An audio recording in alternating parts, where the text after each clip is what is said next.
Karena ketika ada penerima PKH yang sudah mampu, sudah sejahtera kok masih dapat, tentunya bagi masyarakat yang tidak dapat namun secara ekonomi masih di bawah mereka yang dapat, ini akan menimbulkan kesenjangan sosial. Dan tentunya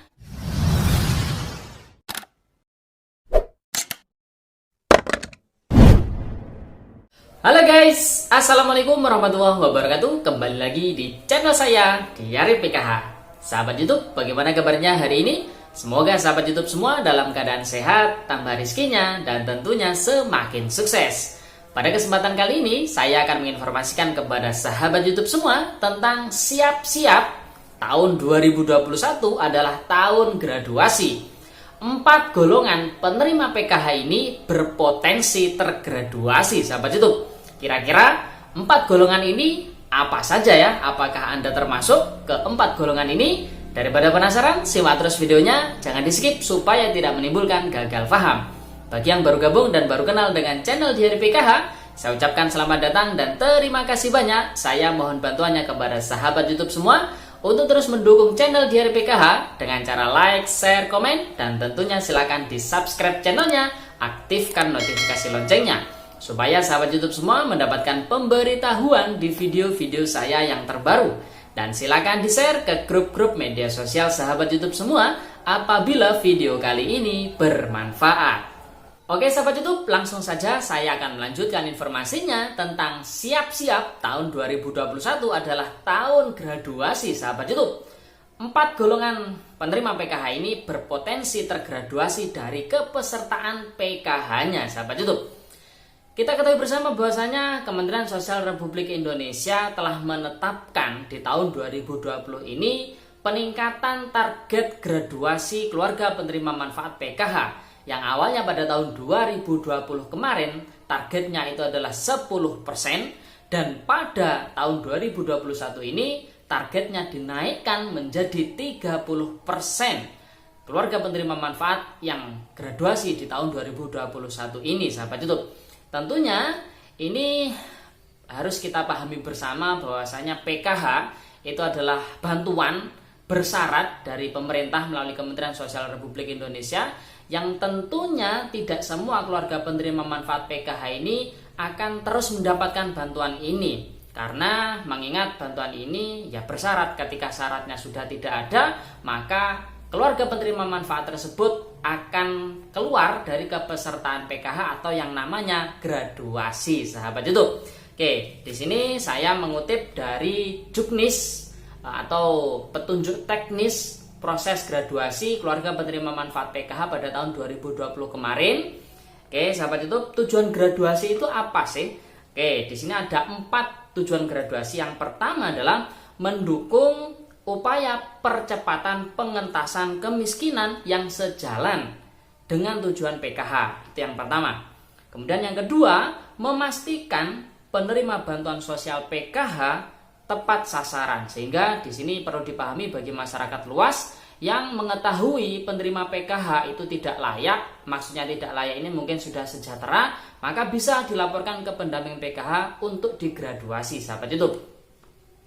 Kemudian tujuan graduasi yang ketiga adalah meminimalisir timbulnya kesenjangan sosial. Betul sekali, karena ketika ada penerima PKH yang sudah mampu, sudah sejahtera kok masih dapat, tentunya bagi masyarakat yang tidak dapat namun secara ekonomi masih di bawah mereka yang dapat, ini akan menimbulkan kesenjangan sosial. Dan tentunya ini butuh kerjasama oleh seluruh lapisan masyarakat semuanya. Ketika mendapati penerima PKH yang sudah sejahtera maka laporkan ke pendamping PKH supaya digraduasi, sahabat itu.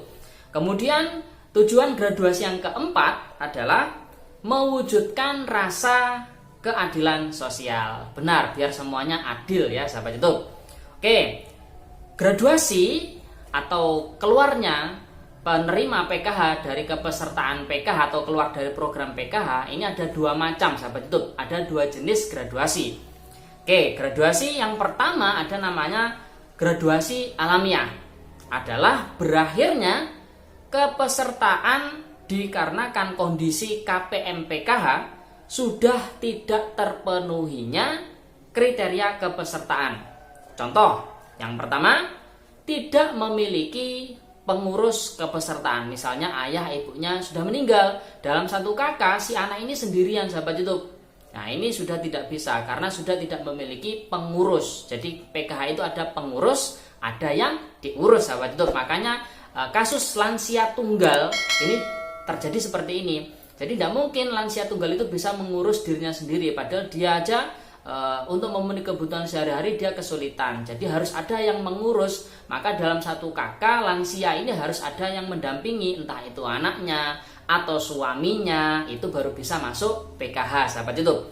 Kemudian contoh yang kedua, untuk graduasi alamiah tidak memiliki salah satu komponen kepesertaan, baik itu kesehatan, pendidikan maupun kesejahteraan sosial lansia dan disabilitas berat. Jadi kalau sudah tidak memiliki anak sekolah, tidak memiliki anak balita, ibu hamil, lansia, maka kepesertaannya sudah habis atau akan terkena graduasi secara alamiah sahabat YouTube.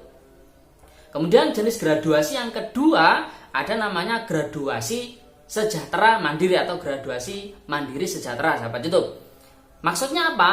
Graduasi mandiri sejahtera ini adalah berakhirnya kepesertaan KPM PKH karena kondisi sosial ekonomi yang sudah meningkat dan dikategorikan mampu, sehingga sudah tidak layak lagi mendapatkan bantuan sosial PKH sahabat YouTube. Graduasi sejahtera mandiri dapat terjadi baik dari inisiatif KPM sendiri, jadi KPM-nya itu mengundurkan diri, membuat surat pernyataan, Mas Mbak pendamping saya sudah mampu, saya malu dapat PKH. Ini inisiatif dari KPM sendiri.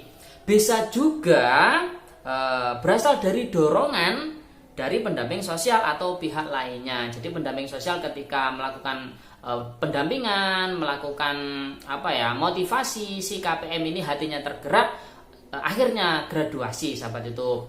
Oke sahabat YouTube, contohnya yang pertama ini untuk yang graduasi mandiri sejahtera ya. KPM menolak bantuan karena merasa mampu, kemudian tidak ingin bergantung pada bantuan sosial PKH, dan atau ingin memberikan kesempatan kepada keluarga lainnya untuk mendapatkan bantuan PKH. Ini salah satu contoh graduasi mandiri sejahtera, alasannya ya sahabat YouTube.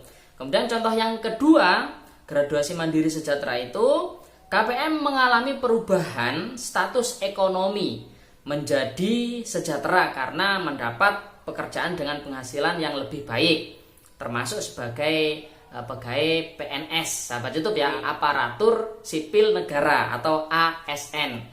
Oke, kemudian memiliki usaha atau kegiatan ekonomi yang berjalan sukses, punya usaha sukses, dan atau memperoleh harta kekayaan tertentu atau dapat warisan. Ini juga termasuk sahabat YouTube yang menyebabkan si KPM bisa keluar atau graduasi secara mandiri sejahtera sahabat YouTube. Nah, terus siapa saja sih golongan ataupun 4 golongan yang termasuk di tahun 2021 ini akan berpotensi tergraduasi sahabat YouTube?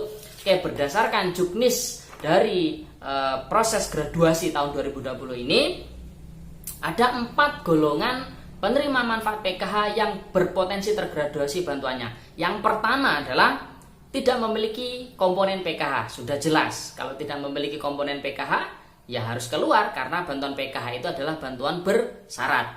Kemudian golongan yang kedua, kepesertaan PKH yang sudah 5 tahun atau lebih. Nah ini siapa? Siap-siap sahabat YouTube yang sudah 5 tahun lebih, maka ini akan berpotensi tergraduasi dari kepesertaan PKH sahabat YouTube. Kemudian golongan yang ketiga yang masuk target graduasi atau berpotensi tergraduasi dari kepesertaan PKH adalah yang masuk golongan desil 4 atau 4+ pada DTKS atau data terpadu kesejahteraan sosial. Bagaimana cara ngeceknya? Sahabat YouTube bisa ngecek di DTKS atau datang ke desa untuk mengetahui sahabat YouTube statusnya desil berapa ya.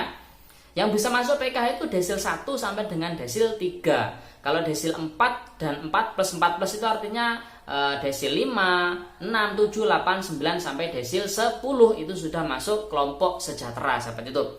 Kemudian golongan yang berpotensi tergraduasi dari kepesertaan PKH di tahun 2021 yang keempat adalah diduga sudah sejahtera, sahabat YouTube.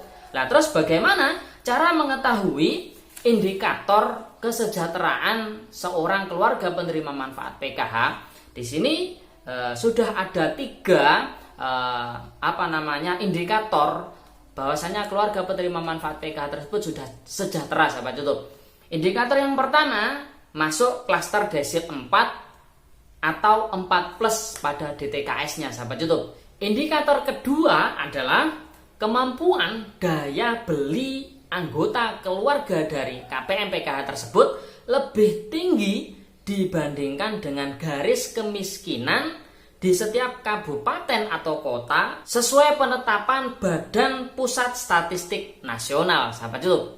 Kemudian indikator terakhir yang menentukan KPM PKH tersebut sejahtera atau tidak adalah anggota KPM PKH yang merupakan ASN, TNI ataupun Polri, aparat pemerintah baik kecamatan maupun kelurahan ataupun desa ataupun sebutan lainnya. Nah, itu juga termasuk salah satu indikator bahwasanya si KPM tersebut sudah sejahtera karena sudah dijamin oleh pemerintah dan sudah memiliki penghasilan yang tetap, sahabat YouTube. Oke, sahabat YouTube, jadi itu ada 4 golongan penerima PKH yang pada tahun 2021 ini berpotensi tergraduasi. Yang pertama adalah tidak memiliki komponen PKH. Kemudian yang kedua, kepesertaan PKH-nya yang sudah lebih dari 5 tahun. Kemudian masuk desil 4 ataupun 4+ di dalam DTKS dan juga diduga sudah sejahtera, sahabat YouTube. Tentunya ketika diduga sudah sejahtera ini biasanya mendapatkan laporan dari berbagai macam masyarakat, kemudian pendamping turun untuk mengecek benar atau tidak kabar tersebut. Oke, sahabat YouTube, itu saja. Semoga video ini bermanfaat. Ingat, apakah Anda termasuk salah satu dari 4 golongan tersebut? Kalau termasuk, siap-siap, sahabat YouTube ya. Oke, itu saja. Sebelum meninggalkan video kali ini, saya mohon bantuannya kepada sahabat YouTube semua untuk terus mendukung channel Diari PKH menuju 100.000 subscribe. Alhamdulillah pada saat ini sudah mendapatkan 86.000,5. Nah, kurang berapa ini? Kurang 13,5 ya. 13,5 ribu. Oke, sahabat YouTube, mohon bantuannya terus dukung channel Diari PKH, subscribe ya sahabat YouTube, dan juga di-share ke media sosial sahabat YouTube semuanya. Oke, itu saja. Sekian, terima kasih. Salam PKH. Wassalamualaikum warahmatullahi wabarakatuh.